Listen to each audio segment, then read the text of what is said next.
really just miscellaneous income that can come in from cell towers from the town, gate receipts, any odds and ends that we receive, whether it's a reimbursement for a jury duty. That's kind of the bucket where all of that money falls. On the expenditure side, Mr. Levis mentioned most of the big buckets on this from the salaries and benefit perspective outside of the new positions that we just touched upon. These are really all contractual obligations. Step increases are outlined in contract and required by state law. The contract raises are the raises that were approved and ratified by both the school committee and the town council. On the benefit side, the primary increase here is I have a 6% increase budgeted for healthcare. As of right now, I anticipate that will go up to close to 9%. So unfortunately, different from the town, I'm looking that number is going to increase based on our claims that we're experiencing now. Purchase services, this includes out-of-district transportation, tuition, any services that we have for supporting our students. It includes our web-based services. It includes insurance, things like trash removal, as well as our legal. On the supplies and materials, this is classroom supplies, and it also includes all of our utilities in there.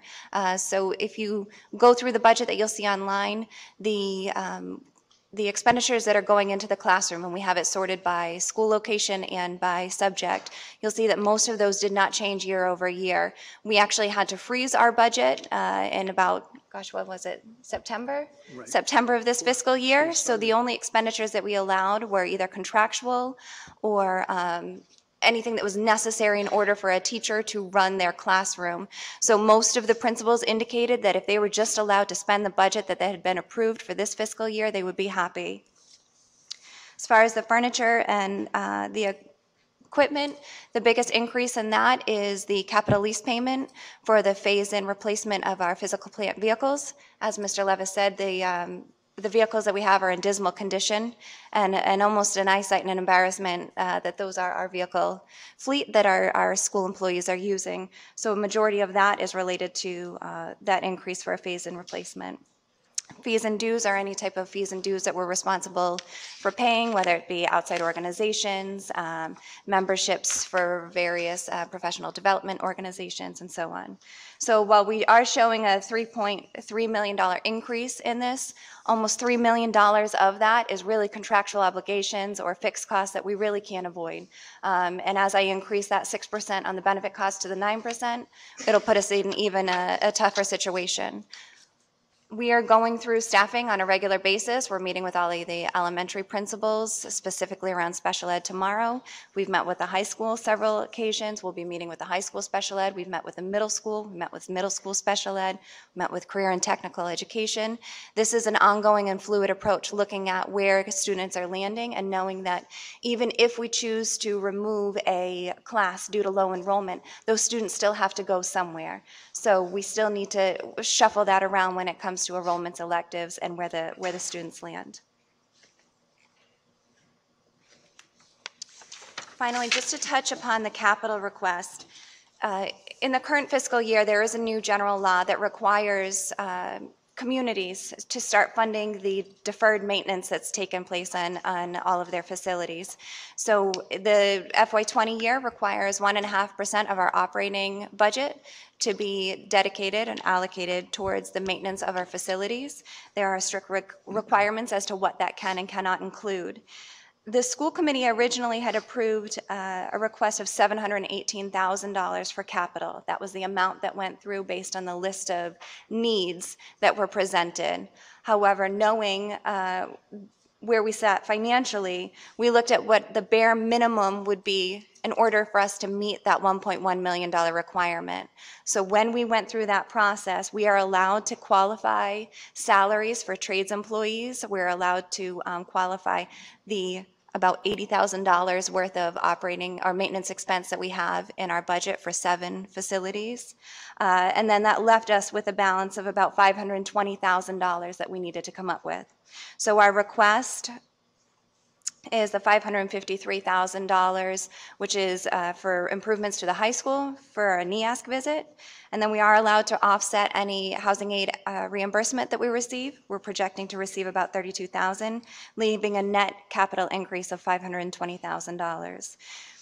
the importance of making sure that we fund this capital is that in order for us to be eligible to continue to receive 44% or up to 60%, depending on the type of projects we do, we as a community have to demonstrate that we are investing in our facilities. So if we do not meet this $1 million requirement, we will not even be in the running for the reimbursement on housing aid. And we heard a lot of talk about that during the elections. Clearly that was an initiative of the state. And it's something that we don't want to put ourselves out of the running for by not investing this minimum amount in our capital. So I think that's it. Okay. With that being said, you're all set? We were just looking for some feedback and questions. I just have a couple of questions myself, and then we'll open it up to any other council members. The dean of students that you're asking for, fiscally, why is it a CTA member versus a management position? The dean is a contractual position that we actually worked with union leadership, Mrs. Aronakis, and others to look at. It was already in a contract, but we worked with them to make it, look at it to address the needs that we currently have. And so that's the position. It's not a non-union position.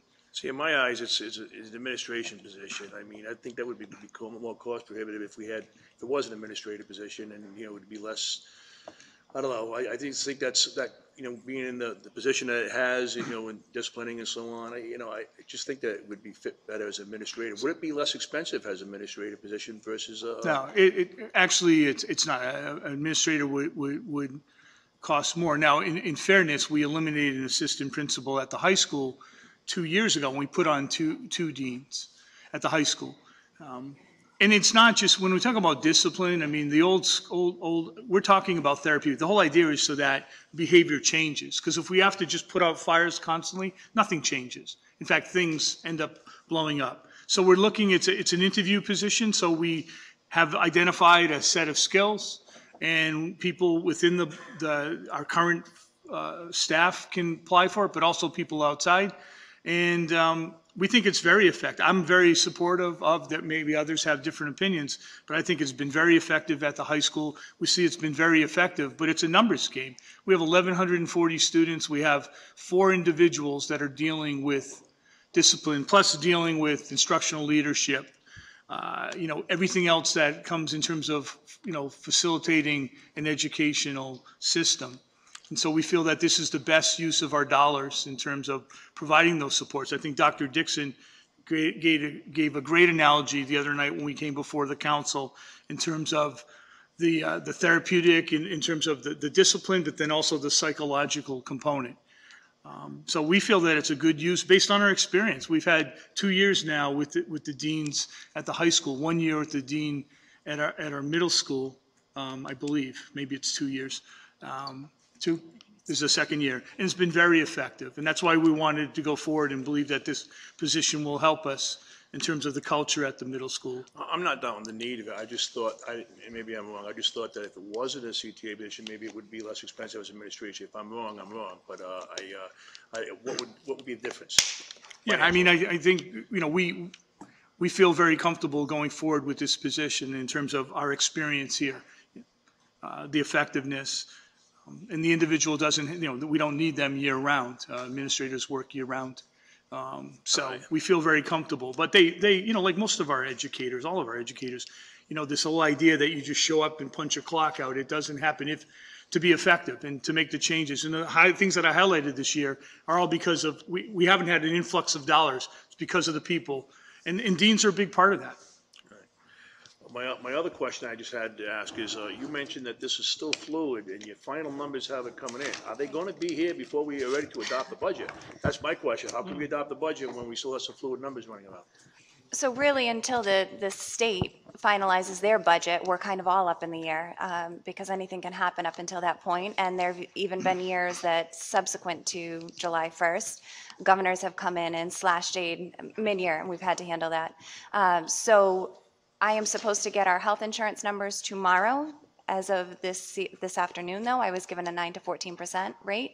When RIDE releases their final state aid numbers, that's essentially when it will become final. Our goal with our staffing right now, because believe it or not, even as we've gone through this special ed, there are areas that we still need positions on. We've made it clear that even with the positions that we've added, we did take off about $193,000 worth of special ed positions that could very well be mandated or required for us legally. So we are still going through that staffing on a daily basis, looking to see how we can offset. Kindergarten enrollment is just coming in. A lot of those open houses just took place at the end of March. So, but kids can still enroll all the way up through the summer. So we operate slightly different than a town or a corporate budget because of the fluidity of the students that are coming in and out. And we're really truly at the mercy of some things that are out of control, such as students who move in who may have higher needs or not. Whatever the state is going to come down, I'm pretty confident. I sent my enrollment numbers to the state. They put it in their formula. They validated that assuming all goes as is currently presented on RIDE, that state aid number is all set. But until I get that piece of paper from RIDE, these are still all estimates, best estimates at this time. But once we adopt the budget, that's it. I mean, there's no more fluidity. Once we adopt it and the voters vote on it, you live with whatever it is. Right, So, and that's exactly why we froze the budget in September, because the voters voted on a budget and we had staffing needs that we could not avoid. We did significant layoffs, but most of the positions that we did end up having to hire were in the special education department this year as well. So that is why I froze the budget, because you're absolutely right. Once that budget's voted on, we have to figure out a way to handle that. All right, thank you. This time, is there any other council members that have any questions? Mr. Cody? Just one. I hear you talk about the increase in out-of-district tuition because some of our students are seeking specialized programs in other districts. And I've also heard about the reduction in the state funding in the past, not this year, but in the past. Do we anticipate, at least at the middle school and the high school level, a reduction in students in the upcoming years? Because we'll have fewer students coming out of the elementary school levels going into the middle school and the high school. Do we anticipate a reduction in student population moving forward? So there was a NESDEC study that was completed, I think, back in 2013. It did projections. So it projected a decrease in 225 students across the board. We know that there were years ago, maybe 11, 12 years ago, that Coventry had almost 6,000 students, right? We've seen reductions. The last couple of years, it's been static. We had an increase last year. This year, I think, and it depends on what number. So just bear with me, there's many numbers that you can use in terms of, you can look at an average daily a number that RIDE puts out. There are several numbers. That there's an October 31st number, there's a March 1st number, October 1st. So right now, we look at, I think the numbers that I pulled off recently, I was requested, and I pulled them off our student information system. We had like 5 more students or 6 more students this year than we had 2 years ago. So we look at, and when you look at incoming classes, we look at, we have years where there could be a reduction, in the following year could be an increase. So it's really based on kindergarten, our enrollment, and as that moves forward. So right now, I would project that it's static. Over the next few years, we may gain a few, we may lose a few, but the 220 some odd reduction, we haven't seen that, what they're indicating. I just want to mention, you mentioned about the loss. My first year here, we lost after April 20th. We lost, we were told on a Thursday, we were losing $500 and some odd thousand in state aid. And then on Friday, we found out, oh, by the way, your federal aid's being cut like $258,000. And that happened in other communities. East Providence was a big loser and Cranston was a big loser. And, they went back to the councils and received that money. We did not. We came back, and I think we had put an initial request in for 357. We received 307, and then the council gave us our original request. So we're aware of that. We're aware of the issues, and we know that it's a tough situation in this community. It's been tough for several years and probably will be a couple of years. And so that's why we feel like we do due diligence every single day, and we're not going to present forward a budget that has we have no fluff. We don't prepare for, a student could move in with special needs that requires $100,000 of programming. We're going to be required to do that, but we don't have that money. I've been in other districts where we could build in and we'd be transparent, say we put in 4 placements at X number of dollars. So we're at that point where, the part that Sarah said about looking at numbers, as enrollment changes, if we have until June 1st, right, in terms of making adjustments, in terms of our personnel, in terms of teachers. And so we constantly work, I'll sit down with the union president and HR, and we'll look at all of our positions and what we need very shortly based on enrollment. So we're very conscious of the situation we're in, and just when we talk about this being fluid, we know at some point a budget's passed and we have to live with it. And that's why our numbers could change on a daily basis. Unfortunately, today's conversation about the healthcare, they didn't change in the right direction. Can I just want to add one point to that too.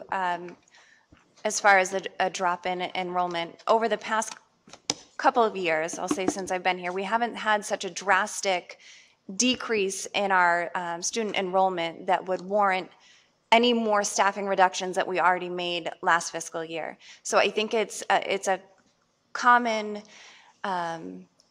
analysis or misconception that you say, okay, if I have a student go down, then, or 20 student decrease, that I can then equate that to a teacher. So we have a pre-K to 12 program spread across 7 different schools, and we're not set up where all K through 2nd is in one building or 3rd through 5th is in one building. So we could have a low 2nd grade in one school and a max 2nd grade in another school, and we can't manipulate those around. We can't force kids to go to another school unless it's truly booked and then we're doing a displacement. But even under those scenarios, we still have to have a teacher in front of the students. We still have to have the lights on in that room. So to have a small handful of kids move out isn't going to change or have the impact on our fixed costs that we often think that it will. So while we have had some reductions, again, laying off 21.6 FTEs, I don't think we can go too much further, and that really doesn't equate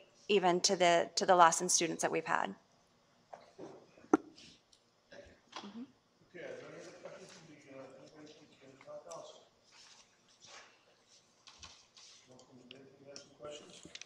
Yes, Just pull it.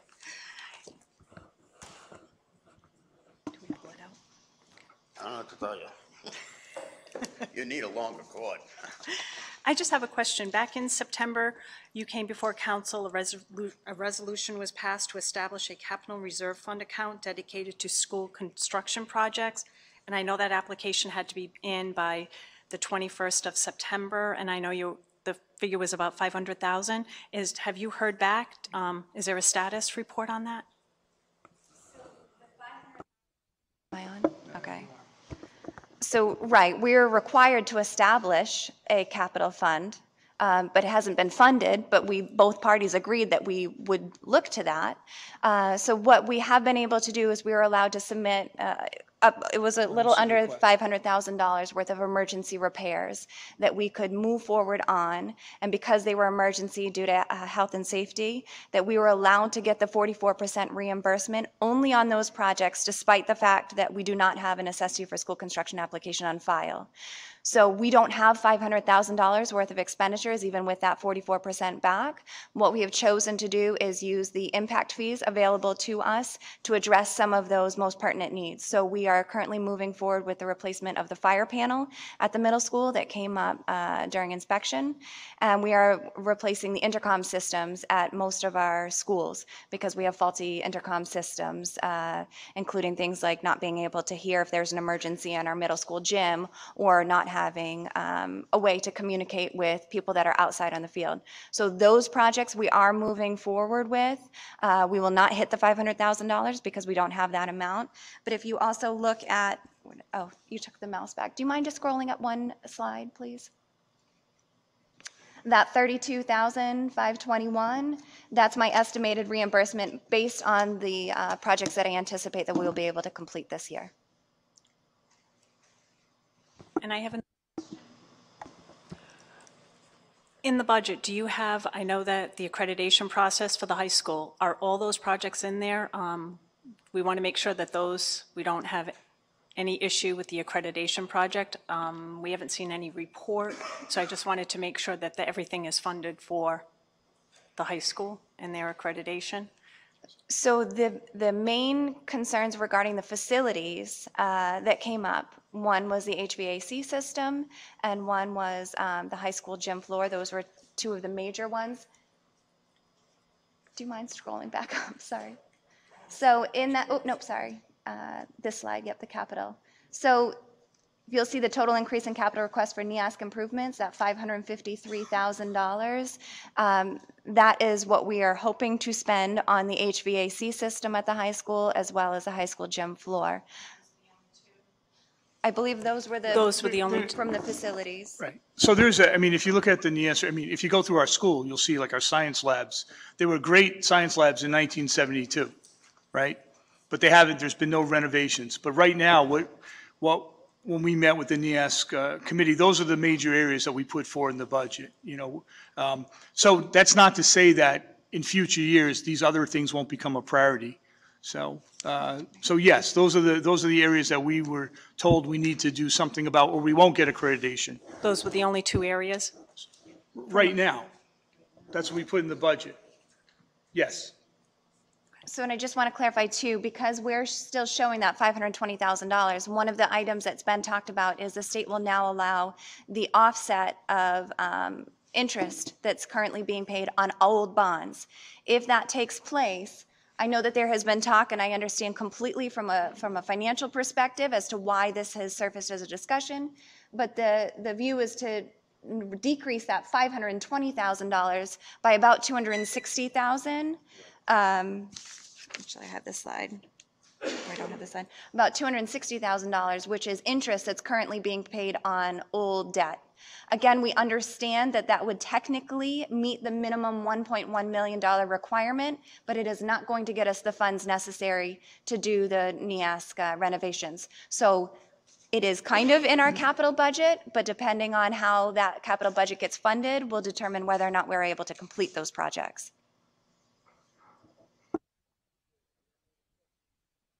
From anybody from the council? I would give this opportunity to anybody from the school committee have any comment? Good. Okay. You have some more?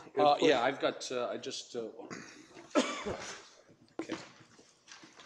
And just to clarify, the 553,113 is not included in the 73,856. That is your operating budget, and that will go into a capital request that we have, just to clarify that as well, too. Okay, also, and it just see, we're in speaking with a number of my constituents and people out and about there. Again, the question as well, the CTA got a 2% increase. Then that included in the 2% is included in here. And again, where they say, well, because of that increase is one of the reasons that we've gone up.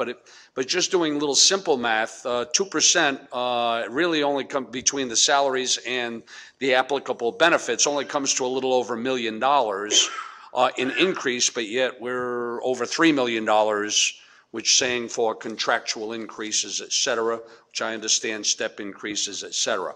So the 2% only accounts for a third of what the actual increase is, approximate, you know, obviously just putting some numbers. Right, so this is the summary of the major increases as of right now. Again, I anticipate that $383,000 going up. Even right there, I said that I have it budgeted at 6%, and the projected rate at that time was 8 to 15%. I anticipate it'll come in around 9. But from a contractual perspective, you have the $650,000 of step increases, 1.15 for personnel. You were just mentioning CTA. We also have SRP. We also have admin as well. And then we have the additional staffing requests in there. So all of this is about $3 million just on things that we really need in order to move forward. That doesn't include property insurance increases. That doesn't, I mean, we have some of the out-of-district tuition that could change at any point in time too. So as far as Contractual obligations, all of those are included in our operating budget. And again, I want to state that those contractual obligations were ratified by the school committee and the town council, and we have an obligation to put them into our budget. But I think that pretty much summarizes where the majority of the increases are. When the 2% goes up, which the 2% only accounts for a third of what the total increases that are there. It's not the entire thing, and that just seems to be a misnomer out there that 2% accounted for all the increases. It doesn't. There are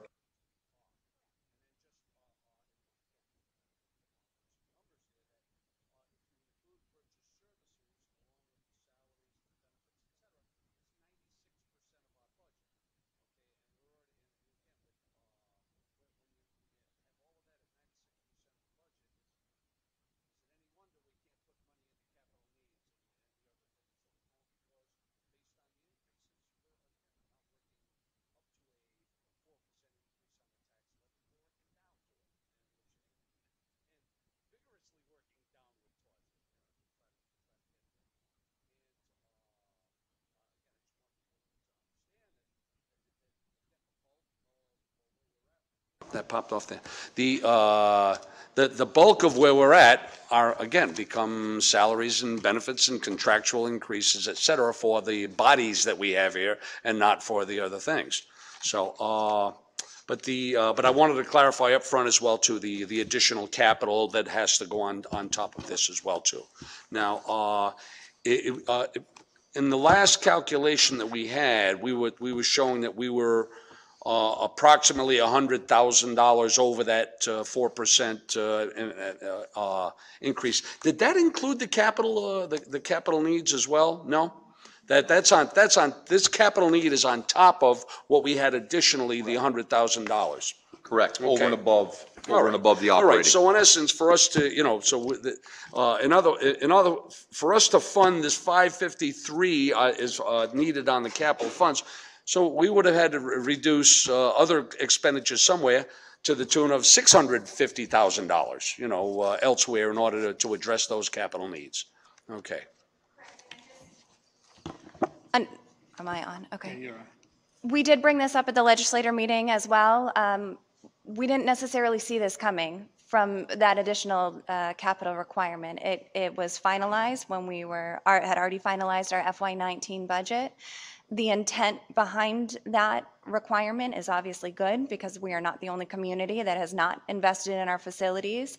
But to think that we were going to be able to reduce our operating budget by $1 million in order to pick up that capital was unrealistic. And I've made that very clear in every single meeting. I made it clear in the legislators' meeting that this is something that needs to be looked at, especially when you're facing a 4% cap. Not that we want to get there, I understand that, but we have so many constraints that we're trying to live within.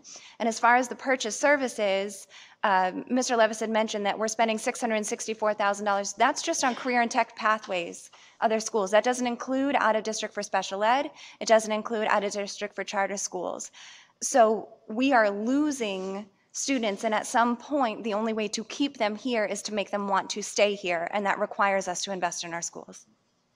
Yeah, I'm just trying to bring forward the reality of the situation that, for instance, that to add even that capital needs in there, we have one of two choices. We're either going to have to go to the state and ask for additional, to go over the 4% in order to fund it, or we need to make cuts and bring the spending down somewhere else in order to realistically make those numbers. And I would also argue that we need to push our legislators to fund requirements that come down in that pipeline. Yeah.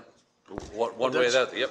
That's a concern of mine, Yeah. is if you've had conversations with the state legislators, because this stuff about sending our students to other school districts that want to get into another program that we offer at our school is utterly ridiculous. We have that programs here.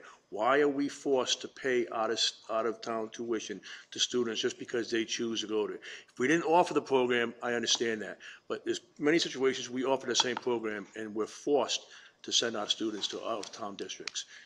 Have you had any luck speaking with the legislators? You get any answers on that? Or why? There's legislation that's going forward I know in terms of Superintendent Association, are working with a couple of state representatives to craft legislation. What I can say is I believe all the superintendents, majority of the superintendents are on board and agree that if we offer a program, we shouldn't, they have no issue not taking in students. If like Coventry offers computer science, someone else offers computer science, those students should have to stay in Coventry. And the last meeting I was at, almost every superintendent supported that. So they're working with legislation to draft, they're working with the legislator to draft some legislation around that. We've stopped approving. I discussed this with the school committee maybe a month and a half ago, 2 months ago. So I've stopped approving, but people still have rights. They can go for a hearing, the Department of Education. Now with the switch in the commissioner, maybe that we'll get some support there.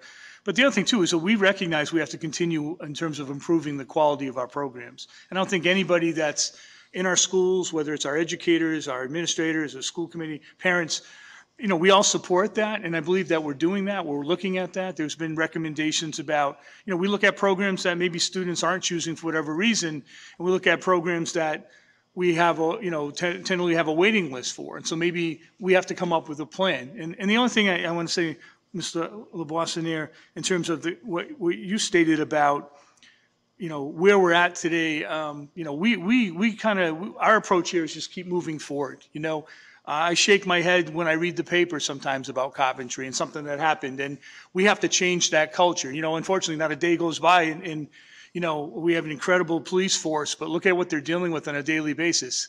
We make the news almost every day. It's unfortunately not for the successes we have, and we have to plan, and that's what we've talked about. We have to come up with a plan for this community, because if we don't, we're going to, this is the same situation year after year. And we have to have a plan. And that was the whole point of when I came before the council, just not even looking for money, just trying to get an account established, because RIDE's saying, if we don't have this fund set up for capital, we can't pursue any of these funds. So, we have to come up with a plan, and on Thursday night school committee meeting, we'll be discussing our next steps with the school committee around that. So, and I know we've had those conversations so that we don't, we're not going to get out of this today and maybe not next year, but then for the community to know that we have a plan, because every year, I know myself, like we're sitting here waiting for the state aid, waiting for these numbers.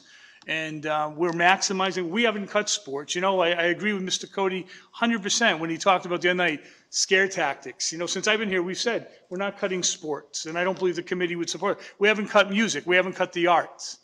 We've continued to support that because kids need a comprehensive education.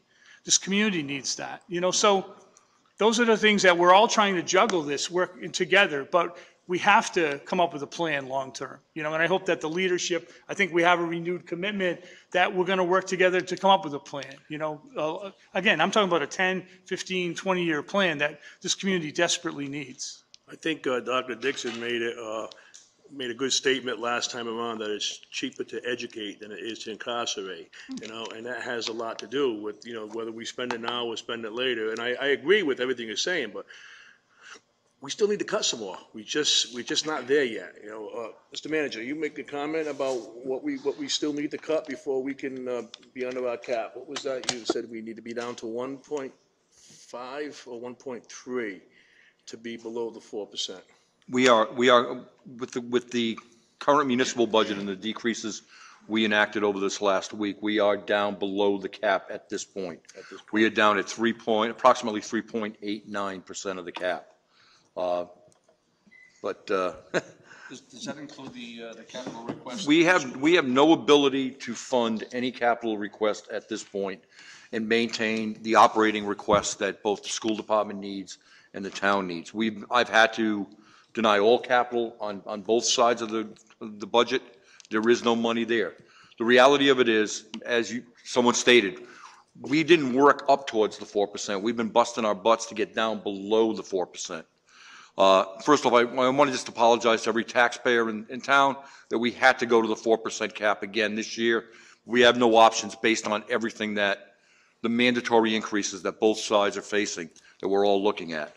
So we had to work from down there and cut in a lot of areas on the municipal side, especially on what we took out. What we have on the municipal side are no new positions. We also have no increase in salary for any non-union employee, which includes all the department heads, clerks, part-timers. There's about 30% of the workforce in Coventry is not in this budget for a raise of any way, shape, or form. So we've got it under, and I'll go over it once we get to the municipal side. I don't want to cut in until we're done with the schools up. Okay, all right. Are there any other comments from the school? I mean, from the municipal side, from the town council? Councilwoman Bacon, you do? I just have one more question.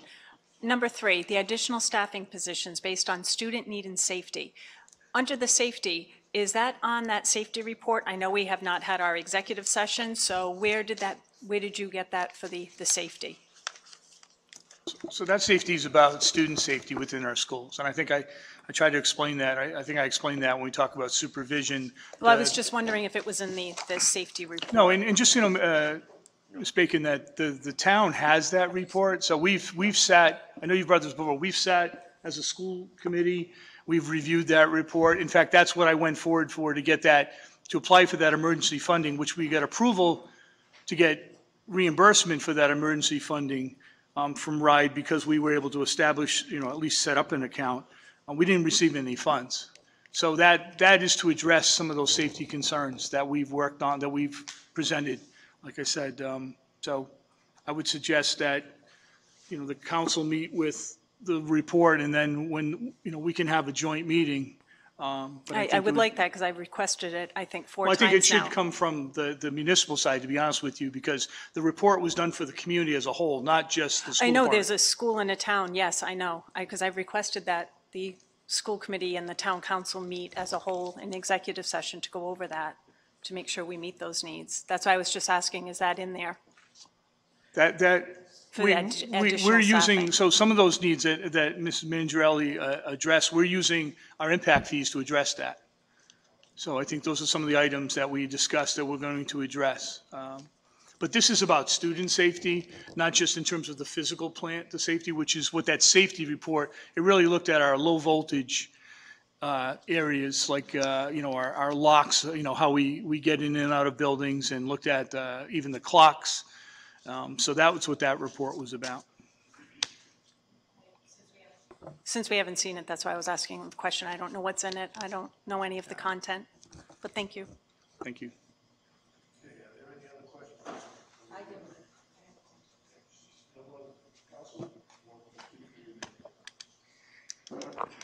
I have more of a statement than a question. First of all, Mr. Levis and Sarah have done an amazing job. They cut where they need to cut. We supported their budget wholeheartedly. And I gotta say, I moved to Coventry for the school system. And if I had that choice again, I'd probably think twice right now. But people are buying $400,000 houses. They're not buying them because we have a mediocre school system.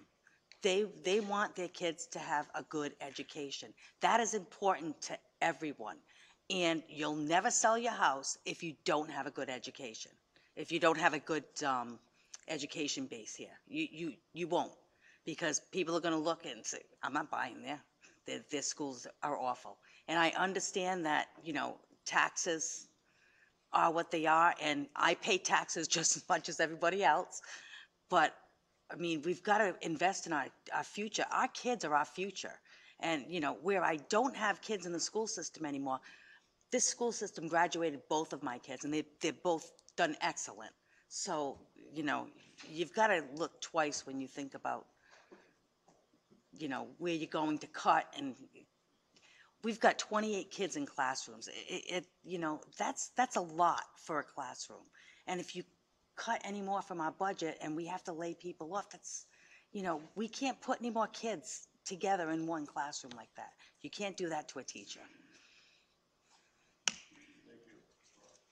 That being said, going to comments from the school, I'd like to open up some comments from the public concerning the school budget at this time. I think we'll do it on each, as we do the municipal, open comments up. So if anybody from the public has comments to make concerning the school budget, do you have microphones? Are they talking?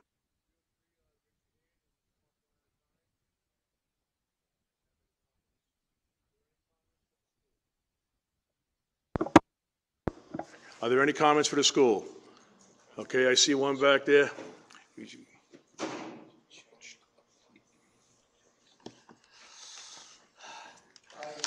Charles Walker, 24 Fairway Drive, Concord. I haven't really studied the school budget, but the thing that does concern me is several things. First of all, when I first moved here 20 years ago, like somebody just said, we had over 6,000 students in the system. If I understand it, it's just barely over 4,700 now. Now, I'm an educated guy. I'm not going to say cut accordingly, but if that was private business, there would be cutbacks. And there haven't really been any cutbacks in all these years of the downtrend in the student population. So that's a concern. The other concern is the Providence Journal, my understanding, came out with an article about our performance on state tests. We were compared to Dudley, Massachusetts, which I happen to know. Dudley is a very tired old mill town. Okay? No, it's not, Webster. In Putnam, Connecticut, in my earlier career, I used to come from Putnam, Connecticut. I don't see anybody really going to Putnam for its schools. Okay, I didn't see that then. I don't see it now. My concern is, what are we doing about our performance? I happen to have had a conversation with the legislator earlier this evening. There doesn't seem to be any movement on the state level, any movement on the local levels as to what we're doing about performance on those state tests. Therefore, we are in essence approximately about 20 points behind our neighbors in Massachusetts on the average. Again, a concern. And if that was private business, and you know what? I happen to have siblings that are teachers. I happen to have a license to teach public schools in Massachusetts. I've subbed in both Rhode Island schools and in Massachusetts, so I know a little bit about what I'm talking about. I think you have to start treating all of this like it is a business. And our products are like children. And I get it, we should be investing in this situation, in this system.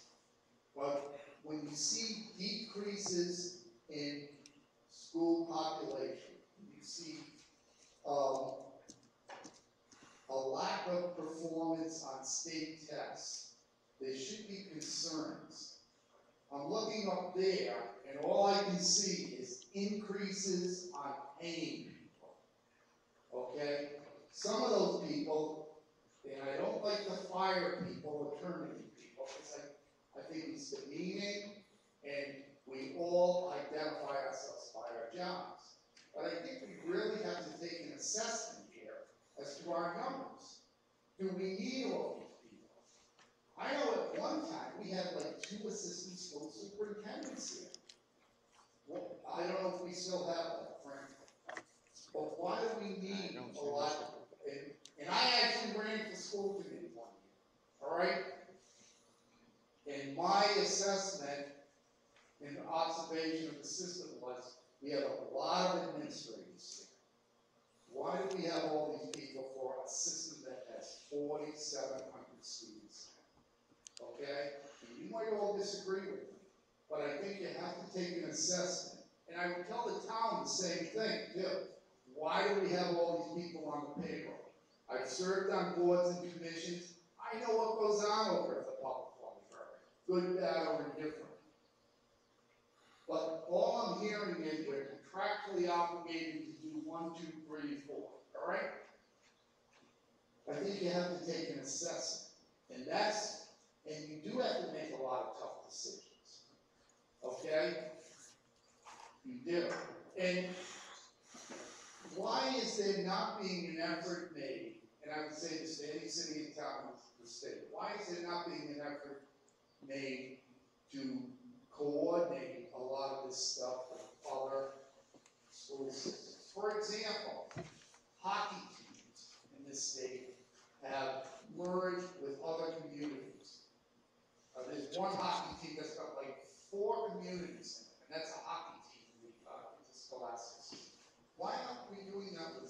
with our programs. Maybe we are, I don't know. But I'm not hearing that when I come to these meetings. I've been coming to these meetings for 20 years. And also, we keep talking about, oh, we're waiting for state aid, we're waiting for this.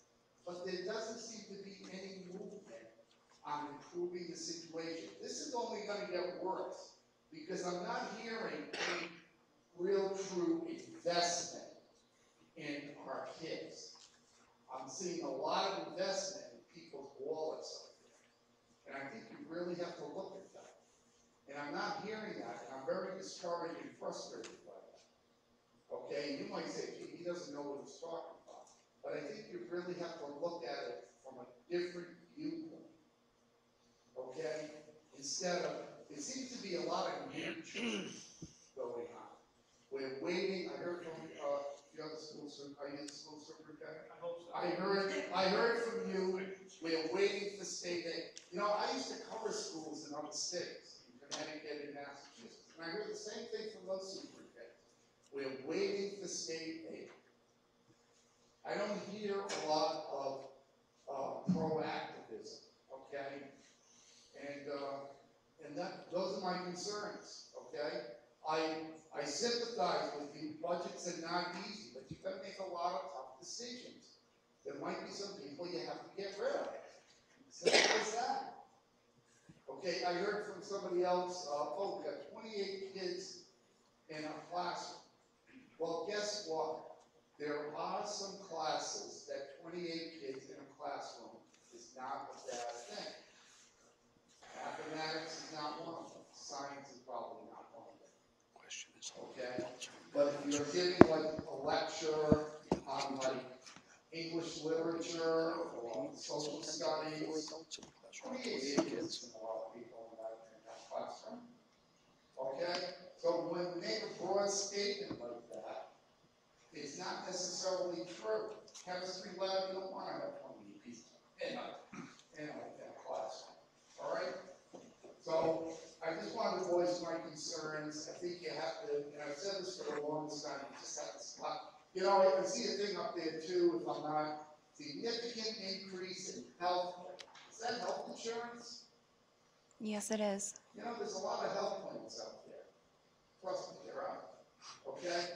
One of the best health plans I ever had was Aetna. But who ever heard of Aetna health insurance? But it was one of the best ones I ever had. Your people want Blue Cross Blue Shield. They want the best plan. You've got to have the fortitude to turn around and say, hey, look, we can't afford that. If you want that, then you've got to go get another job.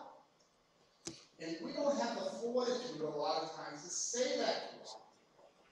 And am I degrading to teachers or to personnel? I don't think so. Because you know what? In private enterprise, that's the way it works. This job pays $15 an hour. And you're the best mechanic out there. And we're paying you $15 an hour. But if you want more, then I can't afford it. You're going to have to go elsewhere. I hate to lose you. You're a great guy. You're a great worker. We got to start saying that to our people. Okay? And I'm not trying to poise poverty. You know, this is a really, really nice town. But it is managed so horribly. And you'll see it right up there. So, I just wanted to voice my concerns. You might not agree with me. That's what's great about America. All right, thank you for your comments. I'm going to give the school a chance to respond to that. Right. So thank you for coming up and sharing your views. And I just wanted to touch on a couple of things because you did raise a lot of issues there. And my contact information's on the website. So if you want to know more about some of the specific items you raised, I'd be happy to meet with you and go over them. But I think, and I can say because I came from the quote unquote real world, okay, so I did a lot of auditing for non-government. One of the things that's missing up here, if I had showed you a balance sheet, was we don't have inventory. We don't have cost of goods sold because we are not in the manufacturing business or in the mechanic business. Our responsibility is to educate our students. So we are going to have higher costs on our personnel because those are the those are the resources that we are giving to our students to give them the best shot possible. I'm glad that you brought up that you thought 28 in a class was too high for mathematics and science, because that's where we're at in our high school. And we are losing students because we are not meeting their needs by offering appropriate class sizes so that they can learn in the best manner possible. So while we are continuing to sharpen our pencil, I can tell you that since I've been here, it's been a little bit of a cleanup because I did come with an outside perspective on it. But to sit here and say that what we're doing is a mismanagement, I would encourage you to come to more school committee meetings and look at some of the presentations that was just done last week by the high school regarding the statistics on the testing and also their improvement plan, because it was a pretty comprehensive report. And I think if more people turn out to those meetings, I think we'd get a little bit more support in the schools, because we're trying to do some really amazing things with very little dollars. Okay. So, and again, it's my approach to this is kind of, I don't know even where to begin to answer you, because one of the things that I struggle with as superintendent, and I'm open to ideas, is how do we engage the community? So our presentations are live streamed now, but I can go on and see how many people actually watched them. You know, everything we do, and I can just speak for myself as superintendent, but I can speak for the school district, is that we keep that laser beam focus on what's going to improve student performance. And so my entry point into Coventry was about almost 4 years ago. And, you know, we have, you know, and this is society, my opinion, but our community too. Many people point the finger, but are you willing to be part of the solution? And I can honestly say the people I work with, the people in our school working with the municipal administration, this year we've been really focused on how we're going to improve the quality of life in Coventry. And we've been focusing on taking the data. You know, communities are great at collecting data. You know, but we've been actually taking that data and looking at what does it mean. We don't have any additional funds. You're right. Our greatest resource we have are our educators. You know, we have people that have taught 20, 30 years with master's degrees. And I think about the private sector, because I get that all the time. I have friends that are in the private sector with master's degrees, and the amount of money they've worked for a company for 30 years, unless you're a social worker. You know, I think they're probably the most underpaid profession that we have for professionals. But we have lots of presentations, and I would love to meet with you and share with you the work that we're doing. But that's my struggle, is that you bring up a lot of valid points, but I feel like that's what we address on an ongoing basis. You know, we have a brand new school committee member, fairly new, and Mr. Murray asked some of the same questions. And it's kind of, for me, it's like, all right, where do we begin in terms of bringing him up to speed in terms of the work? So that's all we care about. The points that you mentioned is what our focus is about, improving the quality of education. And how do we, with those families that are coming, you know, 70 some odd houses I've been told that are in the process of construction with 3, 4 bedrooms. We have, you know, as superintendent, and I don't live here, I live in Attleboro, Mass. I feel this responsibility to put forward the best product so that when these families are buying these homes, they know that the quality of education they're going to receive is second to none. And that's what our goal is, despite the conditions we're in. We're not here to make excuses. So, and I appreciate your honesty, because if that's how people feel, then we need to make sure that we do a better job communicating, because that's all we focus on. The things that you brought up, we focus on improving the quality of education. You know, my great uncles, who all fought in World War II, their sacrifice was, you know, and many of they made it home, but many of their friends, the sacrifice they made for my parents' generation was their lives, right? We're asking people, and they would do anything to give their kids the best education possible. That's all they cared about, so that because of what they saw in Europe. And we're asking people to invest in education. That's the sacrifice we're asking people to do. You know, while we have many people in our country that put their lives in the line every day, we're asking people in general to support education, to support the community, make this the best that we can. And so, like I said, I'd welcome you to our meetings, to sit down, so we can be more specific in terms of answering your questions. I think Mrs. Aronakis ought to have an opportunity to speak.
Thank you. Is there anybody else that would have a comment for the schools? Yes.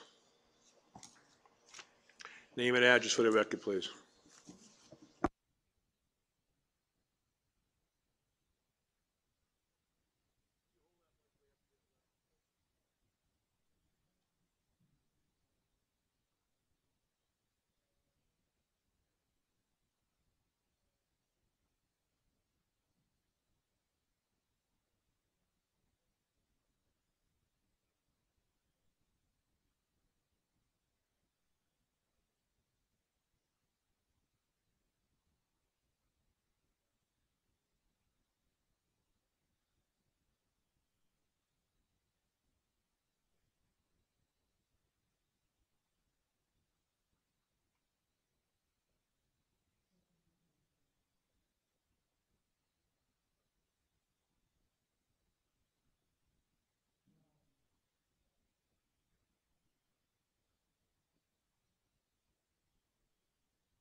Okay, thank you, Mr. Ghisarelli. I'm going to ask, from now on, because with time limits, if we could keep it to 3 minutes like we do at the town council meeting, so everybody will get an opportunity to speak. I think Councilwoman Dixon, you have a comment? Yep, absolutely.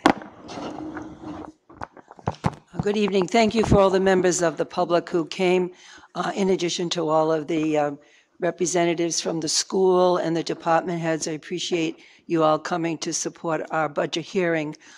First of all, I would like to thank the people who are on the school committee and the superintendent and Mrs. Mangiarelli, all the members of the council, and Mr. Wazika and the financial director, Mr. Arnett, for working so hard to drill down on every single line item to try to find ways by which we could save some money and also to look for ways by which we could increase revenues. I think they did a very great job in working as hard as they could to present us a budget. But I note that a great percentage of both budgets have to do with contractual services and contractual obligations, and that worries me. I am very concerned that what are we going to do next year? If we've worked as hard as we could and we get it down to 3.89, is it 3.89? Where will we be next year when there are other contractual obligations, which I assume will increase? Costs of power and keeping buildings going is going to increase, and I'm very concerned about where we're going to go. I do believe we've done the best job we could with this budget on both sides for this year, but I think in this coming year, we really need to dig in our heels and find ways to look for efficiencies. On the school side, I really would like to see improvement in student performance. I think it's extremely important. I understand that we have presented a budget for keeping the schools going, operating the schools, but I want to see an improvement in student performance. That's why we run these schools. That's why we keep the buildings going, and we need to see improvements in that. I did listen to the school committee meeting that was held March 28th, and I looked at the report that was given by the high school, and I can see that they're making many improvements in trying to improve student performance. I don't think we've seen the fruits of those labors yet, and I'm hoping within the next coming year we will see greater improvements. On the municipal side, we never really talk about improving efficiencies on the municipal side, and I think that we need to start having that discussion also. So if we look to the schools and ask them to improve student performance and efficiencies, we need to do the same thing on our side. And so I'm hoping that we can engage in a future meeting, Mr. President, in looking at or generating some ideas by which we can do a better job on the municipal side, improve our efficiencies and performance, so that when we come back here next year, we won't be faced with an over 4% increase, because that's the way it's looking. Thank you. Thank you. Point taken. I also want to echo by what she said about the hard work put in by the finance department. I mean, we really have worked diligently to try to get this budget down, not us as much as the finance, the town manager and the school committee and Mrs. Mangiarelli and the superintendent. So there has been a lot of work put in to try to make this affordable. And I understand, I think the next time around when we have negotiations with all our unions, we're going to tighten up. It's just going to, it just can't keep going. That's in 3 years from now. Yeah, well, I mean, we have other contracts. Yeah. We have police, we have DPW, we have everybody coming up, and it's an ongoing battle. So we will definitely look into that. Are there any other comments from the public concerning the schools at this time? If not, seeing none, I think maybe now we can move on to the, yes. Oh, I'm sorry. Sorry, not to belabor it, but I just wanted to make a quick comment. As the newest member here, and probably sitting in that seat last year, I know how it feels, and I want you to understand that this doesn't come lightly. I don't like tax increases. I live in town. I don't think anybody up here who lives in town loves tax increases. But I will say in my short tenure on the school committee is that I've gone line through the budget. I've gone through it. And they have made the cuts that they can, what we reasonably can, without hurting the students. And as I sit up here, that's what it's all about. What's the child? I heard earlier 2 things. One, cut. It's okay to have 28 or more in a classroom, but we want to have better outcomes. Well, that just doesn't work. I went to the high school last week, spent 5 hours with the administrators. We have a vaping problem. We have other problems. The principal's telling me she's outside of these bathrooms trying to go and break these little parties up because they keep a Google Doc running in the classroom on when they should meet in the bathroom. And that's the truth. And until we face that truth, we can't start addressing the problems. So the staffing increases, including these supervisory assistants, that's what they're for. So our principal and our vice principals can do their job to produce better outcomes for our children. And so as I went through the budget, every line item I said, would this improve a student outcome? And do I think there's room for improvement? Yeah, there always is. But I can tell you that it's an honest budget, and they put it out online, and Sarah has done a phenomenal job of breaking it down like they haven't done before. And I encourage anybody here or watching at home to go through it line by line. But in the end, and I'm glad we have some state representatives here, this is a state problem. I've written a 30-page paper on the funding formula. The Northeast is notorious for relying heavily on property taxes. It's well known. But yet, for some reason, it's dead on arrival every year. We have had study after study. There was a RIPEC one a couple years ago that stated this. But yet nobody pays attention because nobody wants to invest in the education we have. They want to expand programs. And that needs to go up to the Hill. It needs to be expressed because the number one problem that's affecting taxpayers is education. But it's not here, it's at the state level. And so we really need to get that up to the Hill, and I cannot express that enough. We are hurting, and it's not going to get solved because next year, let's be honest, Councilor Dixon, you're absolutely correct. These contractual increases, and do I think 2% a year for a master's level employee in a phenomenal job market is an unreasonable increase when we expect better outcomes? No. But what do? We place the blame on the teachers. We place the blame on the system. We fight each other. We say DPW versus police. And we're all fighting each other when the truth is there's just not enough money in the pot. So I just want people to understand, if they vote down this budget, which you have every right to do, there will be pain. Some of that pain, and it's not a scare tactic, will be felt by our children just like it was last year. It will be felt by the municipal side if we go to 0% on unpaved roads and other things that just won't get done. And you have that choice. But think very carefully about your choice. Is it an educated choice? Have you read the budget?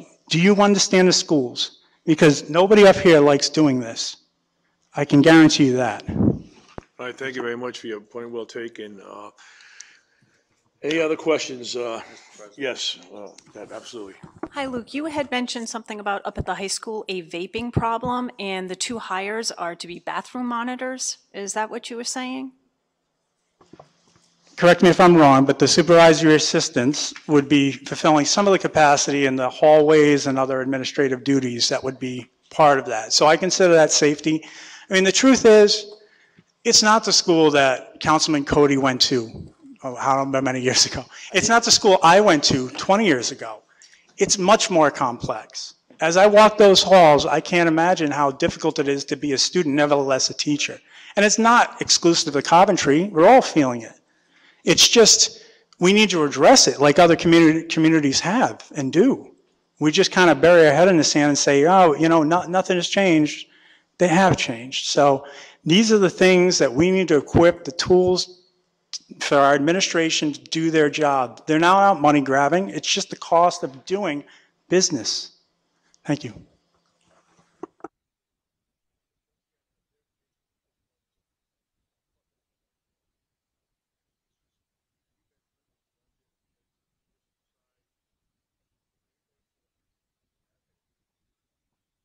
Keep forgetting about these. Thank you. I think everybody's been putting a hard effort to make it work. I know there's some, when we raise taxes, I live in town. I paid a tax increase too. I don't like it either, but I realize my oil bill, everything else goes up every year, just like everybody else. So we're working hard to try to keep it at a minimum, but like I said, the price of everything goes up. Well, there's no other questions on the school. I'd like to start discussing the municipal side this time. And Mr. Manager, if you want, was there a presentation for the municipal side? Are you prepared to give a presentation? Okay, great, thank you. I'm going to try to be brief. I do know there's a certain game coming up at 9:20 in case anybody's interested. But I'm going to probably bounce around a little bit. bottom line on this, just as the school department said, and first of all, I'd like to thank them for all the work they've done. I think we've had a really good year working together, something we haven't had in the past, and we've worked to try to come up with solutions that we can all live with. I said when this budget process started, nobody's going to be happy when it's over, and I think that's where we're going to be, because the money's just not there to do what needs to be done, and the taxpayers are not going to be happy with facing a 4% increase. But that's where we're looking at with all of the mandatory costs that we're looking at in this upcoming fiscal year. If you look at what a 4% cap gives you, it is $2,785,049. That's the amount of money additional revenue that can be generated in taxes, in property taxes. The state is not going to let us go over that. There is a certain specific set of rules that they will allow you to exceed the 4% cap. We do not meet any of the requirements that would allow us to go over that 4% cap. So they would more than likely shut us down without even really seriously looking at it. So that's what we've got to spend, $2,785,000 over last year's budget. When the original request came in from both the municipal side and the town side, we were looking at about $4.5 million in requests from both sides, just a little bit over that cap capacity. So we've worked to bring it down. I've got a recommendation. It's not going to be exactly what the school department's looking for as well, and what we're looking for on the municipal side. So what I'm going to do is I'm going to go through the muni side and look at what we've actually had to take in increases. Our total municipal budget, projected budget for next year, is $32,107,881. That includes the operating budget as well as the debt service on the town side. There's additional debt service for the school side that comes out of that, but not out of that $32 million.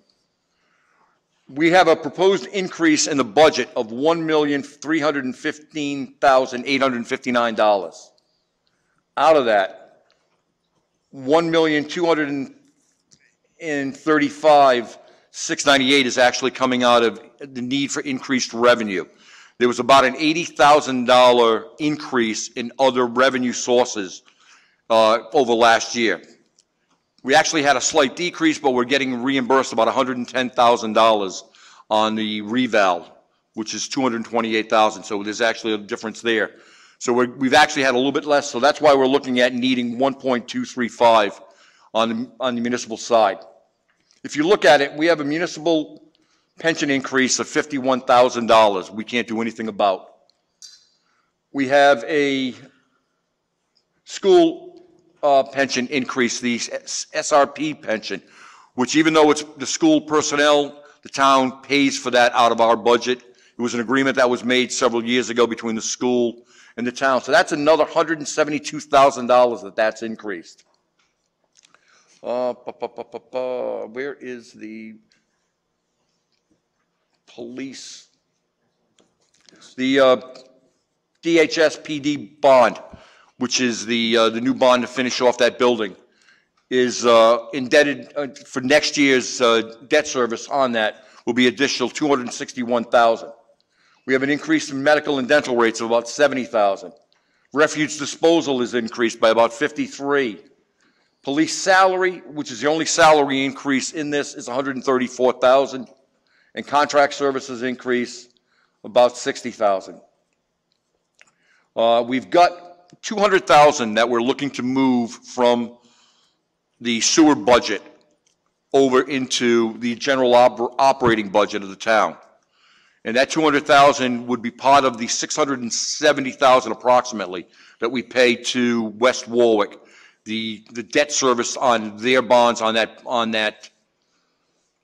building and all the improvements that have been made on the sewer system in the West Warwick plant. That's over and above what we pay out of for the sewer system itself. So that's money that's shifting from there over to the municipal side. In the past, we have taken, in the worst year, I believe it was about $1.3 million that was loaned to the sewer system from the town general fund, the reserve fund, in 1 year. With this, we're looking at decreasing that. We've actually got a lot of that budget under control. You gotta excuse me, I'm a little nervous going through all of this today. So we're looking, like I said, we're looking at a $1.235 million increase on the cap that we need for all of these mandatory. As you'll note, I'm not recommending any capital improvement for the town at all. Looking at the school side, the school has put a requested budget in of $73,856,698.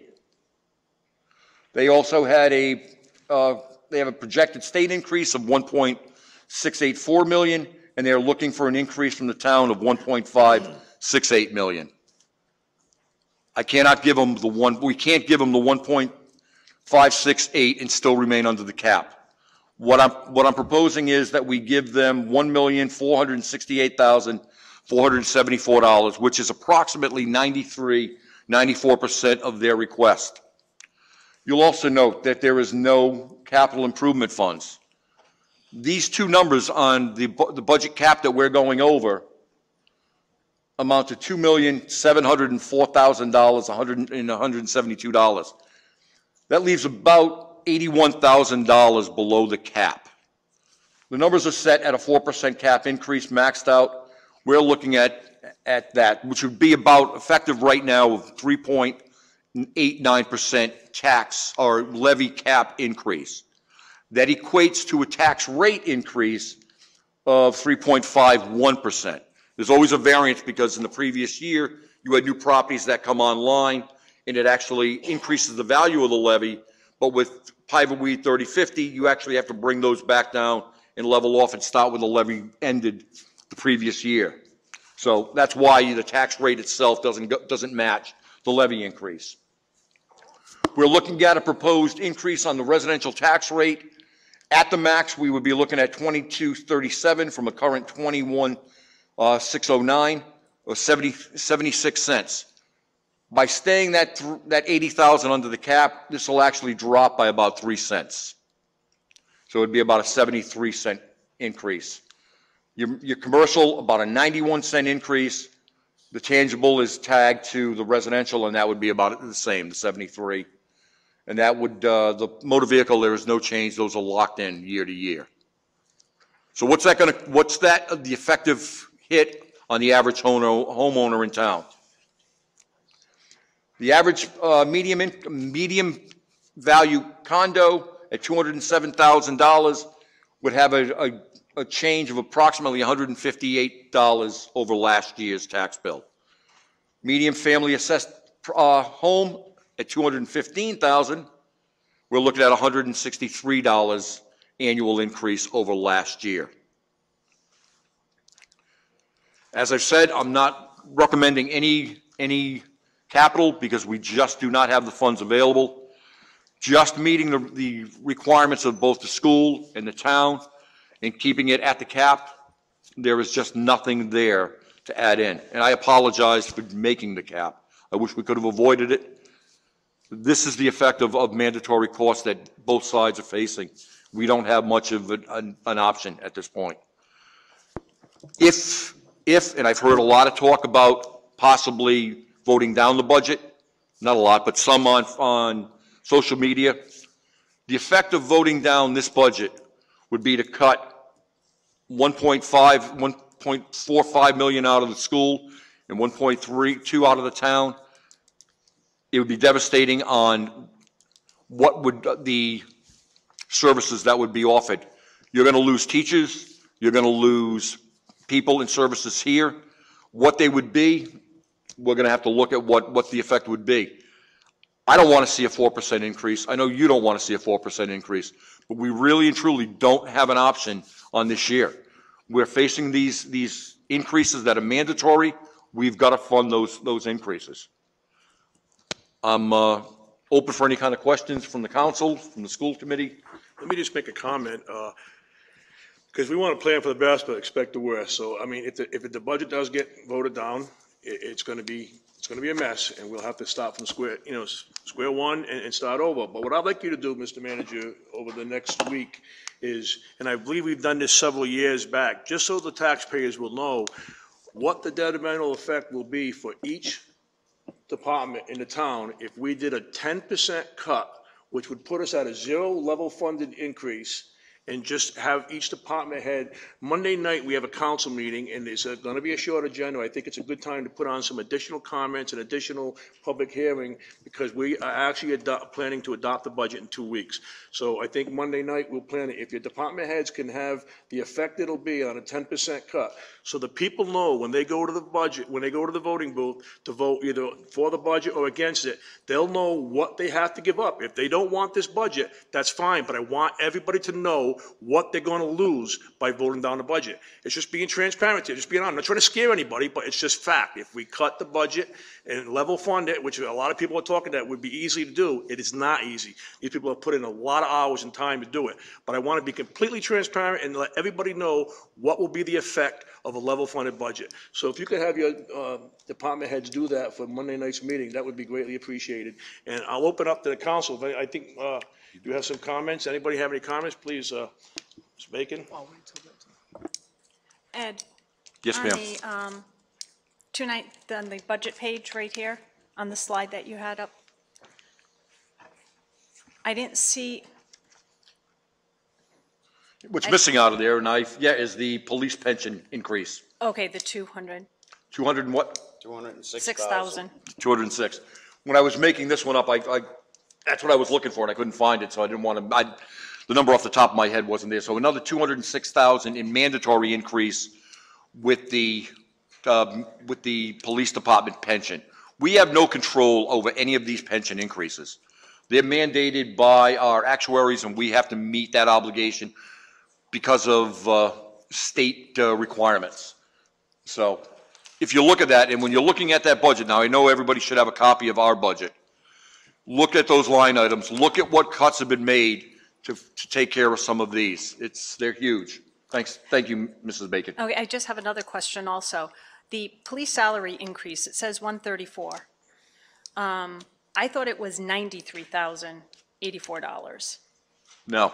What we've done is the police department has looked at their entire budget, and they're projecting some additional savings in their budget with people that will be either out on service or military service or other things, and it brought that down. That's why you don't see that number up as high.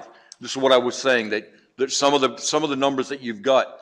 No, what I'm saying, no, on here, it says 134, but when we were negotiating the police contract, I have $93,084, so it's an increase on here. So I was just trying to understand. What 93,000? I don't know what. When we were doing the police negotiations, when we were having the increase, Yep. I have marked on our notes 93,000. That's not what the numbers ran up to, though. Okay. They ran up higher once the actual numbers kicked in, and we. Okay, I just wanted to make Yep. sure that this is Yeah, accurate. that projection during the negotiations was off slightly on what the actual cost was going to be. Okay. Okay. And we, you have I'm more sorry, okay, I'm yeah, sorry. no And when it comes for the medical and dental rates and the pension payments, do we have documentation with all of this? We have all the documentation on that. I've been meaning to try to get you, we have developed, John Arnett and Cheryl Wilcox and Lori Robitaille have developed a phenomenal spreadsheet with all of our employee costs, all of our employee fringe benefits, all of that broke into this.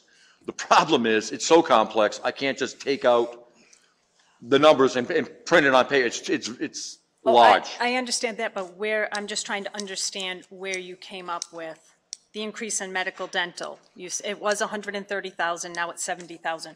Where did that number? Because it came in lower than what we were projecting. Okay. That's why. We were originally projecting at a 9% increase. And were you negotiating with the trust? We met with the trust on Thursday. Those final numbers came in, and we have all of those, and that's what was all being I recalculated. guess that's what I'm asking. So when it comes from the trust, do you get it in an email? Is it? Nope, we sat down with them. We had a meeting with them for about an hour, going through all of it, going through what the increased costs were, what the cost per month per employee, based on whether it's police, whether it's municipal, in all the different plans. It's a full breakdown that we get from them with a total amount that's owed. So you do get a breakdown? Oh, yeah, we get it all. Okay. And that's all used to calculate into the budget itself. Okay. I'm sorry, one more, I'm sorry.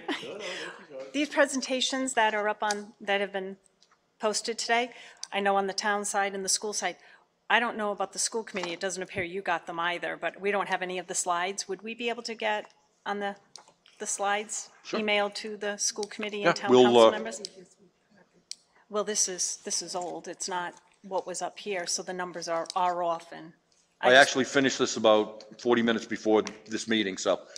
Okay, yeah, I'm trying to write that. I will, this I is will old, email but it out to everybody I think it today. would be helpful for the school committee No, and the I town will council. email it out. I'll also add the police pension back onto this one. So Okay. I'll email it out tomorrow, as well as post it on the website. Okay, thank you. Okay, thank you, Mr. Manager. Mr. Cody, you have a comment, question? Yeah, I got a couple. Ed, you mentioned it a couple of times tonight, and I looked at your figures up there, and I understand how it all adds up, except we have contractual obligations that we're meeting for our contract employees, but you said there's no increase for non-contractual employees this year. And then we sat here and talked about, we've talked in the past about continuity and across the board and treating everybody the same and not creating hostilities between departments by pitting one department against another for money, DPW against the teachers and the police against the DPW, and how to spread the money out. What's it do to morale in the town hall and the other departments when the union employees are getting raises and the non-union employees are getting squat? That's my only question on that. And I guess it's a rhetorical question because having been in that position myself in the past, I know what it does to a person. The other thing I want to tell people is, when we started this budget cycle, I sat across the street and I sat at that council bench and pounded my fist, and I said I would never, as a council member, vote for a 4% increase in the budget. And after meeting with the school committee and listening to Mrs. Mangiarelli tell me that if I didn't vote to present a budget that was prudent and necessary to keep the town operating the way it is, then I wouldn't be representing my constituents properly. I have to sit here and tell you that I believe I was elected to look out for my constituents' best interest. And letting this town go down a road that could very possibly lead to bankruptcy, I don't think is in my constituents' best interest. So I still don't know what the final budget number is going to be. I guess we're looking at 4%. And I can't sit here and tell you that I'm positive I can bring myself to vote for that. But I do know that I've been over the town budget myself with a calculator at least 7 or 8 times, line by line. And when the town manager says that without affecting bodies and sending bodies down the road, he has cut the municipal budget as far as he can, I believe him because I've been over it. I haven't spent as much time with the school budget, I have to be honest. The flip side of that is I have more trust and respect in the people sitting at that table tonight than I have for a lot of previous administrations that were sitting at that table. So when they say that they've cut as much as they can without affecting services to our children, without affecting their workforce, without affecting the viability of the buildings that they are responsible for and the grounds that they are responsible for maintaining, I have to sit here tonight and believe them when they say that. I have to believe that they're telling me the truth because I know they're people of honor and I know that they take their job seriously. So I have to sit here and believe that tonight. And I don't know what the solution is for the taxpayers in the town of Coventry. 4% is lousy. It really is. It affects me. I got to pay the same 4% as everybody else, or whatever the tax increase is. I got to pay it just like everybody else. And I really dread that thought because I know what my financial situation is. I can't speak for anybody else. So I don't know where the town of Coventry goes to move forward. I don't know how we move forward without going to the state and asking for a better job in a school funding formula to take some of the responsibility off the back of the taxpayers. I don't know if we start looking at the senior and the disability tax freezes in the town and how they're handed out and if they need to be reconfigured. I don't know. I don't know. But I do know that as a body, this body will continue to go over the numbers, and when we present a budget to the taxpayers for either their approval or their rejection, it will be the very best budget that we can come up with. And I hope the taxpayers do the right thing with it. So, Ed, I still think you should put a raise back in for non-union employees. I think they deserve it just like everybody else does. Mr. Cody, with all of the work that they always do, the department heads and all of the non-union employees that we have, and all the work they put in, especially over the last couple of months in this compacted budget process that we've been doing. I really appreciate. We couldn't have gotten it done and gotten to this point without what they've done. I was torn between pushing it right to the cap at 4 points, or there's, like I said, it's $80,000 away from the cap, but 3.89 to me just seems and sounds a little bit better, not that it is, than 4%. It just has a little bit of psychological effect. And I just went back and forth, and I thought keeping it below that 4 points, because that 80,000 there, I mean, yes, if you're telling me you want me to put it back in, then I would give, I could set up and give probably a 2-point increase. Mr. Manager, I'm only one member of this. I know, council. I'm giving you my personal opinion. And I appreciate I'm only that. one member of this council. I don't speak for anybody else who sits at this table. The only other thing that I failed to mention, and I should have, is I have 2 printed copies of the school budget. If anybody would like one of them, I would gladly give it up if they'd like to go over it. So keep that in mind. Okay, thank you for your comments. Yes, absolutely. You have a comment? Go ahead. When I first heard the manager mention that there was no increase for non-union personnel, but there was an increase for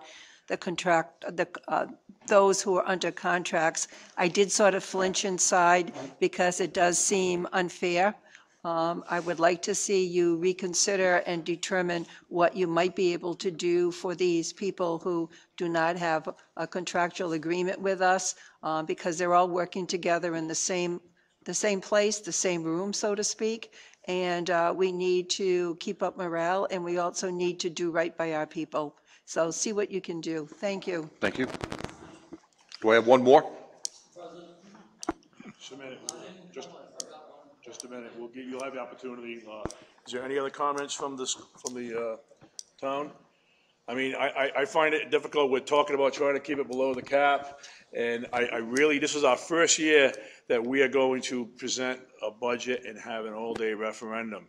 And I think it's very important for us to present the most reasonable budget we can. I would like to present a zero increase budget. It's just not going to happen. So I think the timing's bad. I think that we need to keep it as low as we can. We really do want the budget to pass, and we've worked hard and diligently to try to keep it reasonable. I still think personally that your $100,000 recommendation to the schools to be cut, I still think needs to be looked at. I'm all for the school. Believe me, I know you worked hard on it, but I still think we got a little ways to go. With that being said, if there's no other comments from the council, if there's any comments from the school, please go ahead. Thank you, President McGee. Thank you, Mr. Wadzika, because I believe that's a fair budget. That's very fair to the schools, and it's fair to the town.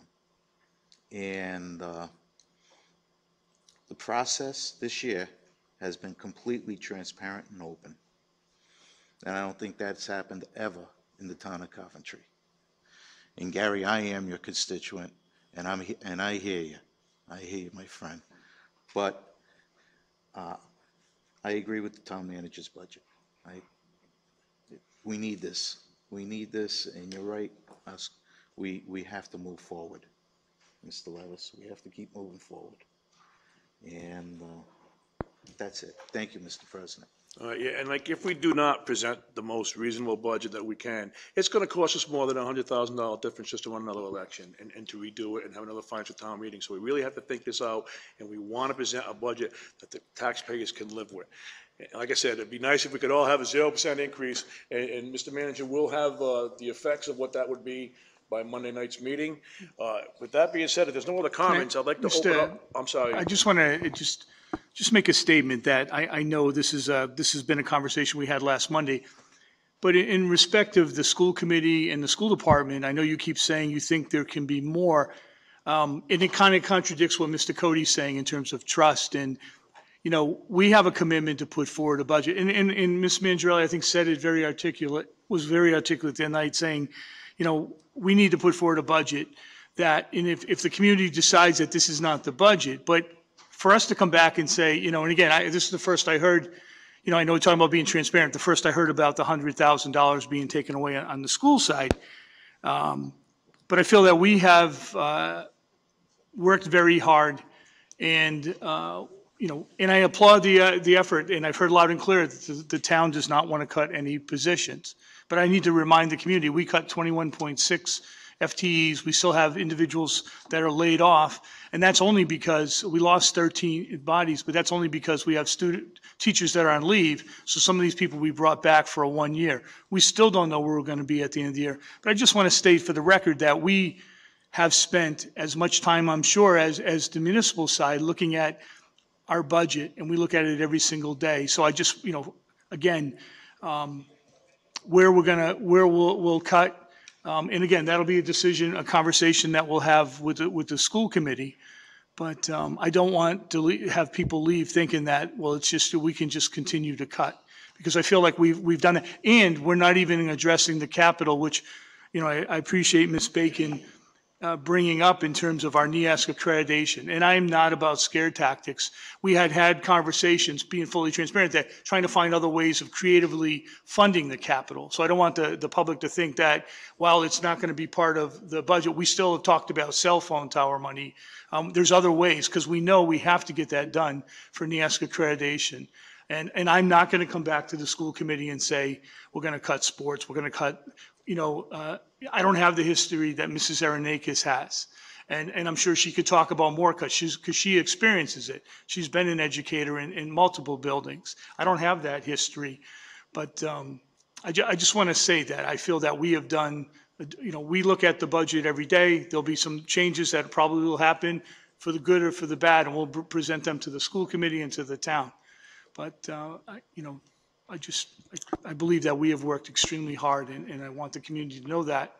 And there's no doubt in my mind, we have made a commitment to work with the school committee and the school department this year, and I think it has been. I echo Mr. Cody's thoughts. We've worked hard to keep everything transparent, everything, you know, we don't want to be pitting the municipal side against the schools, and I think that's been accomplished this year. And I'm just trying to be realistic. I know you've worked hard, and I don't know where else to cut. I mean, we've been through everything. We could present this to the people, and then, you know, I just want to make sure that we're presenting the absolute lowest budget we can to make it pass. And I know we say this every year, and it never gets better, but we did mention that in a couple of more years, it's not a lifesaver, it's not going to make it, you know, that big of a difference, but there's some bonds that are going to mature. It will make it a little easier. The price will also increase in contractual obligations. I get it, but we're trying to make it work for the taxpayers. You have a comment? Yeah, I know everyone's tired and these meetings get long, but I just wanted to also mention on the capital, you know, just so people are clear on this. People remember the $250 million bond that came out last year and was voted on, and that was specifically for school housing aid, for construction. And those are on a sliding scale, and as our finance director mentioned, we get 44%, up to 60 to 70%, depending on what the program is. So the failure to fund any of those capital dollars, we're not leveraging the state aid. And unlike other towns, cities and towns who prepared themselves for that, many bonded in advance. So Warwick, for instance, they wanted 40, they got 20. They're in a pretty good position to recapture that money. And that I look at it as, well, it's not free money because it's all our money. That money should come back to Coventry. And so and we've done this before, we've lost housing aid. And that free money goes away. And, you know, we need to do the technical assessment to even qualify now. And we're behind the 8 ball on that. So I know we don't have any more money, but, you know, I do think on the capital side, we know our facilities are bad. There's been reports about it. You've heard about it. We need to be leveraging that money. And so I don't know how we do it. We need to get creative. And I guess the last thing I wanted to end on was a good note, because we hear doom and gloom, right? Is that I feel confident that the team up here can come up with creative solutions. That every year we kind of seem to lurch forward and we feel like nothing's going to get better. And I'm committed, and I know everyone up here is committed to trying to make it better, get creative. One of the things I've mentioned is solar generation. And I don't know if that's going to fly or not, but we need to look at it. We need to say, with an $800,000 electric bill, can we recapture that money in a time when there's plenty of incentives out there? Are there things that we can do to extract more of the workforce? I don't know. But we've got to see what we have in front of us and see if we can try to turn around solutions for next year and really look forward, not just lurch forward again and come back with another 4% next year, because we all don't like it up here. And I think there's a lot of programs out there I might not be taking advantage of. So I think hopefully residents feel like this dynamic is a little different, and that hopefully next year we'll have a little better scenario. We'll try. Okay, thank you, Madam Chair. Yeah, I've been here a while, and I agree with Mrs. Aronakis when she went through the list of things that we've cut. A lot of things have been cut from our budget. And part of the reason has been that we didn't fully tax our community the way it should have been taxed. I cannot let this meeting end without saying that we were level funded several years when we got money from the state. We were a winning district. So we got money from the state, and there was this perception that the town didn't have to add anything to it. That was enough money for the schools, and, you know, well, then we could spend our tax. We didn't have to go to the cap. We could go less than, you know, and so there were several years, and I think we tried to explain this last year, that's why we had to cut 21 positions, because we hadn't been given that every little bit extra every year on those level funded years that crucified us. So now, I'm not going to sit here and say that next year we're not going to have to approach the cap again, because that's foolishness. Because we haven't been doing our fair share as a municipality. Now, everybody might think that we have been, but I'm sure Sarah could go back and actually every single year that we were level funded and we got money from the state, she could figure out what the municipal side should have been given us. And it didn't happen. And because there's a formula, just because you get some money, that's why we got cut a couple of years, because the ability for this community to pay was bigger than what we did. And the state has that formula. Do I think taxes from to fund schools should come from property tax? Absolutely not. But that's what happens here in Rhode Island. But I do know that there is work on the state level and at the GA to perhaps change the funding formula in a way that says, just because you get extra money from the state doesn't mean that the town doesn't owe something toward the schools as well. So it's what your ability to pay is. That's what it's all based on, the formula. And so those years that we didn't get any extra money from the town and we were level funded, that has been a critical detriment to us. And so we're now at a point where we have cut everything that we can possibly cut. If you truly believe we've been transparent, which I think you do believe, then I think you have to say, where were we going to find $100,000? Where were we going to find that? I don't know. We will suffer on the school side.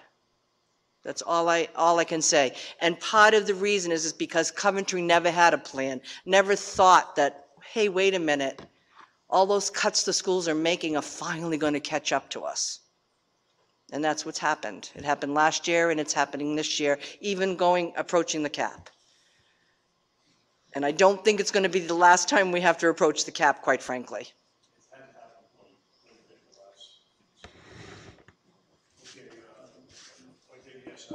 I just for a point of clarification, so is the request to have a level funded budget presented for you for Monday night, given that we are also a department of the town? 10%, okay. Actually, not in their case, because 10% would, that'd be well over the MOE, so yeah.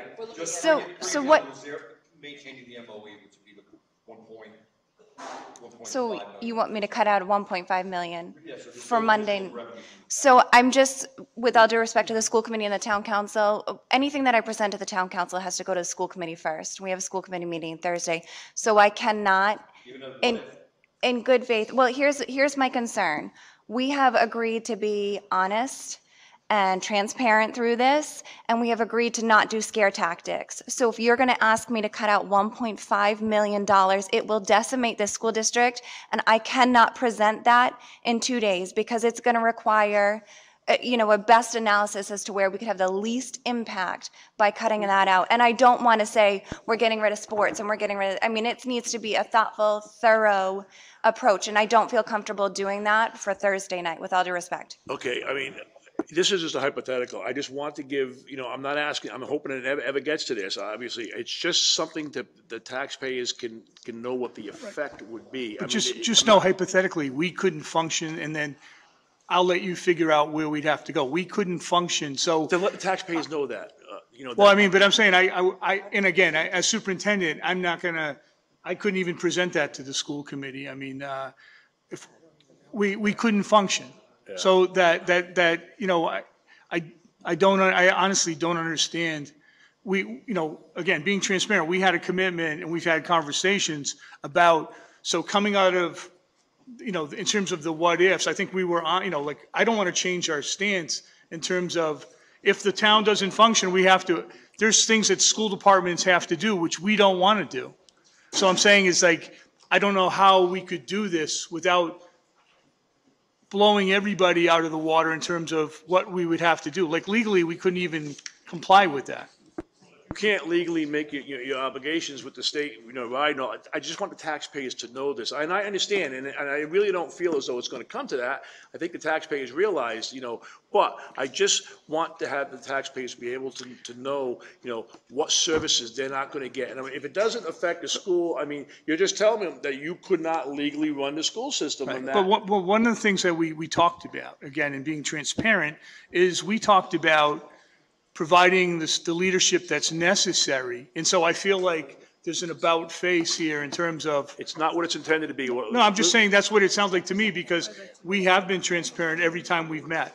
And we have, there's no doubt, but my point is that it's just for the voters to know what the detrimental effect it'll have on the whole town if they vote down the budget, because I've heard talk about we want a level funded budget. I think it's unrealistic, but I want the taxpayers to know the negative effect it's going to have.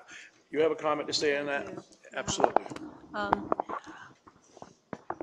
I believe the request that you're making of the school committee is unreasonable. They've presented a budget to us, and I believe that we need to go forward with that. Now, for example, on the municipal side, you could say, if you reduce the budget by 10%, maybe you'll get garbage pickup every 2 weeks or every 3 weeks, and not every week. But I don't know what the school side can say. Are we going to say kids only go to class 4 days a week instead of 5? It's just a request that is very, very difficult to respond to. So to ask them to do what you're asking them to do, I think it would be extremely difficult. They've come with a budget, they've suggested the budget, and I think we need to, we have an opportunity to vote for it, and I think we need to do our very best in presenting a budget and explaining it to the public and going forward with that. Are we also asking the municipal side to come up with a new budget? It's going to be very difficult to do. I'm not asking them to come up with a new budget, and I understand what you're saying. It makes sense. You're not going to have the kids go to school, 4 days a week. Maybe just the fact that you could not run the schools in that way. You could not legally run all the mandates, all the obligations that are. I just want the people to know that. If I'm asking an unreasonable thing, then fine, just want the people to know that you really could not run the schools with a 10% cut. I'm not asking to put a whole new budget together. Believe me, we put hours and hours into the budget that's going on now, and I realize that. So you have something? Right. No, I was just going to say, I mean, I'd be comfortable putting together a statement that the school committee could review in a broad brush as to what it could look like, but I don't want to stir up all, unnecessary parents and teachers and whatnot. Just to give an idea, to cut $1 million last year was 21.6 teachers, FTE positions. So I can promise you, we don't have another 21.6 FTEs to cut No, out if now. you would, Sarah, if you were to just paint it with a broad brush and say, listen, not only could we not meet our contractual obligations, but we could not legally run schools every day without that infusion of money. Period. End of conversation. Perfect. And that's all just paint it with a broad brush stroke. The kind of work that you put into putting this budget together, nobody expects you to do, to put a what-if budget together. Not in 2 days, not in 2 weeks. No. I know you guys work on this throughout the year. Just a broad brush stroke, just so the taxpayers know that going forward, the school is not even going to be able to function legally if this gets rejected. Because this is an all or nothing budget under the all-day referendum. There is no approval of the school department budget and an approval of the municipal budget. It's all or nothing. So the taxpayers need to know exactly what they're getting into if they choose to reject this budget across the board. That's all. He worded it much better than I did. I really don't expect you to go over and redo your whole budget, but yeah, if you could, I want the taxpayers to realize the real negative effect it would have. So if I worded it wrong, I don't expect you to go over a whole budget again, but just basically, our town department going over the budget, just maybe if they could just state what services would not be, you don't have to get into detail and change it, but just vaguely tell That's exactly where I was gonna go. Okay, just what services are gonna be cut. What effect it's gonna have. That's all. I just want to be transparent to the taxpayers to know the negative effect it'll have. Are there any other questions from the council, from the school committee? Yes, Dave? Mr. Wazika, I have to, you did a good job. It's just, I didn't realize how serious it was with the $100,000 cut to the schools until just now. I had no idea. But on the plus side, it could have been worse. I tried to give as much as possible to the school while maintaining what the town definitely needs. You've got our budget. Look at it. Look at what we've cut. 1.3 million in requests from the department heads. I stripped it down, not by choice, but knowing you people the school department needed money as well. And I tried to be fair across the board. I spoke at the meeting that I was looking at 1.4 to 1.5. I said that then, and that's what I kept it right in the middle of where we had spoken about. I did what I could, and I didn't want to cut any more. I don't even want to cut that, but we have to make this work. I don't have an option. If I take another 100,000 out of the municipal side to give it over there, I'm cutting services here as well. So I know we're both tough. I looked at overall the amounts between the two, and I said, I've got to cut you 100 on to be able to do what we need to do and barely do what we need to do. So I'm sorry, but that's what we had, where we are. Okay, is there any other comments from the school or the municipal side? All right, seeing none, I'd like to open this up to the public. If the public has any comments, Mr. Desirelli, if you would.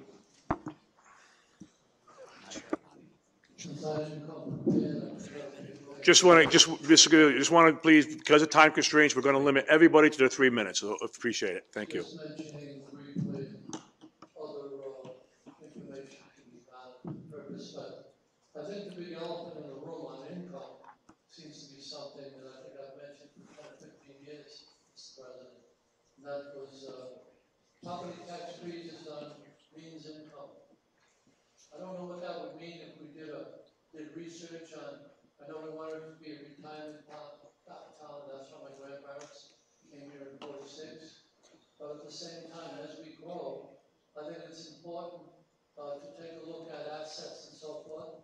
unlike some of the things that are coming up in the presidential election about fairness. I don't label them as communism, or socialism. I label them as fairness. And I'm thinking that maybe we ought to have some kind of team of volunteers with someone supervising from the town council, maybe someone from education as well, and look at just how many people in town, based on whatever we know, and brackets, and make contact with, and maybe we could tighten the freeze that we have now on property taxes that I'm benefiting from, and I should be paying double in taxes that I'm paying. It's a fact. So I don't know why we haven't looked at that. I know there's a political dimension to it, but if you look at fairness, in my opinion, if I've got $1 million painting hanging on the wall, maybe I could pay a little more in taxes to help the town, and especially education and the employees at education and town employees. So I'm looking at that and I'm wondering, can't we do something about that without making a total commitment and see if it's feasible? And maybe we could do something about that. And maybe we'll have much more money than we ever thought we'd have. And the people who will be donating more taxes, if you might say that, won't have any problems because they got enough where they can't take it with them. All right, the point taken, thank you. We have absolutely talked about it among some of the council members. I think, personally, it's something that has gotten way out of proportion, and we are definitely going to look into something like that because the senior tax freeze and the disability freeze is not doing what the intention was to do. So we are definitely going to look at it, but we got to get through this budget cycle first. But it certainly would be something to look into. Mr. Vodka, you have something to say?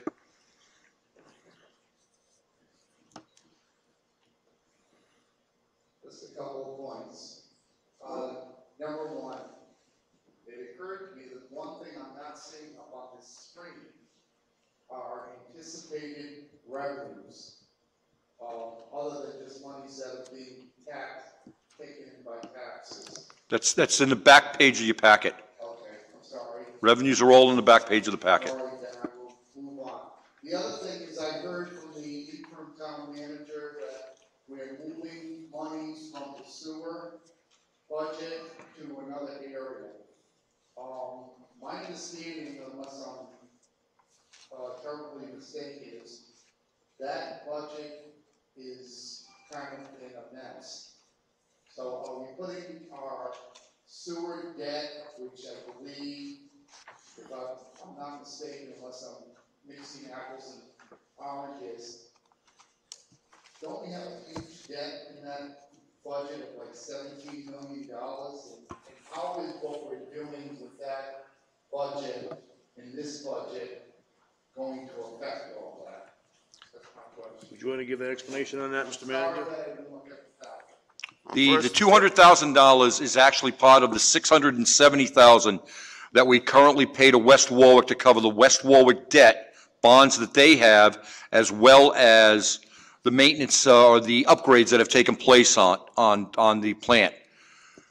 Under the Enabling Act, we are allowed to move that under general obligation under the operating budget and not keep it in, we don't have to keep it into the sewer. So what this $200,000 is doing is actually assisting the sewer budget in taking some of that debt load off of the effectively 1,800 ratepayers there and distributing it out to a small piece of it to everybody in town, is what it's doing.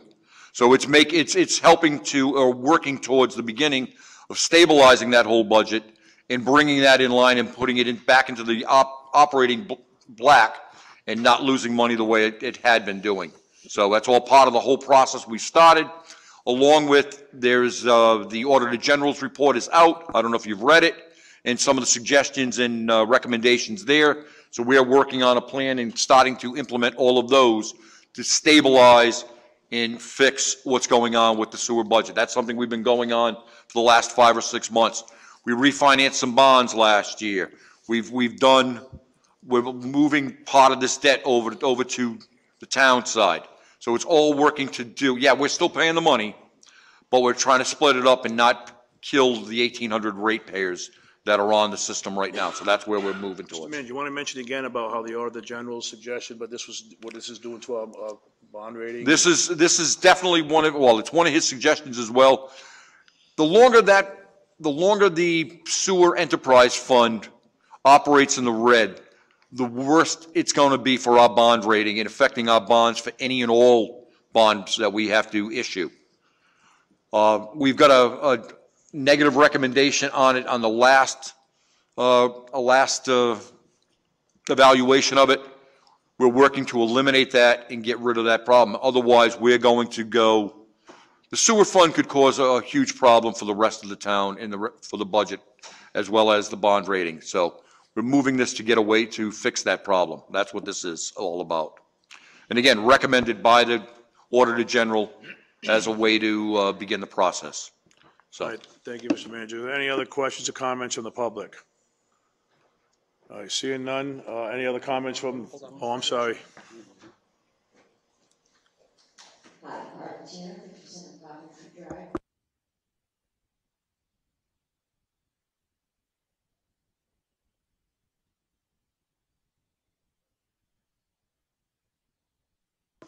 Or don't they? They do. Raises and they're not having an increase in their medical? They'll be everyone will be paying the increase in the medical. So they get a piece of it as well. That's the town's share of it. The police officers currently pay 20% of their medical cost, and the municipal side currently pays 15% of the medical cost. So that is just the town's share. That increases the increase to the town. And then, like I said, they're facing an increase in their weekly co-shares that they pay as well. You're welcome.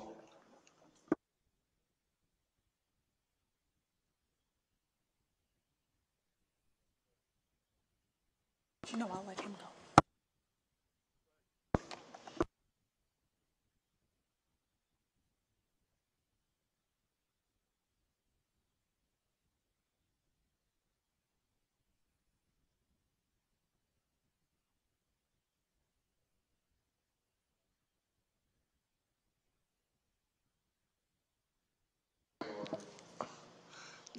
I don't, not giving anything away. A piece of that contract negotiations will be beginning shortly with the Council 94. So not knowing what that effect is, money is set aside in the contingency fund, along with normal amounts that are put in the contingency fund to cover that increase, or if any increase occurs during negotiations. So that's why you see that amount in there the way it is. Normally, it's ranging about 100,000 or so, 100 and change. Okay, so is there any chance of maybe lessening the 230 and maybe giving it 100 of that into like the capital fund for the town schools to use? At this point, no. At this point, because again, this is prior to the year even beginning. We don't know. We could get hit with, we could lose 3 servers. We could lose some type of vehicle that's necessary for the town. So that's what that contingency is for, primarily to cover any of those emergencies. If we drain it now and something happens, we're behind the 8 ball already. Okay, thank you. You're welcome. But I can tell you, Mr. Mayor, that if contract negotiations are successful on behalf of the town of Coventry, that you've heard, I know you attend all the meetings, you've heard them talk about line item transfers, budget transfers. So if that money is not used in the contingency fund, it certainly can be transferred to a capital improvement line item fund for future use by the town of Coventry. Also the contingency fund, if I recall correctly, that's coming to pay for Crossman Engineering for the engineering services? Current Coming out of the fiscal year, but not in the contingency fund? upcoming. Pardon? Not in the upcoming. And this one, it's budgeted in the engineering department to cover that line item. Yes, it is. That's not coming out of there. Okay. It did this year because it wasn't anticipated. But next year going forward, we've budgeted that where it's appropriate. Okay, I also have another question. Are we going to be discussing the sewer program budget next? I'm not prepared to do that at this point, only because we don't have this isn't finalized, and I'd rather not get into that at this point until we have a better idea of what's going on with this. So will it be prepared to on Monday night? I will go into it, more on Monday night if you'd like, yeah.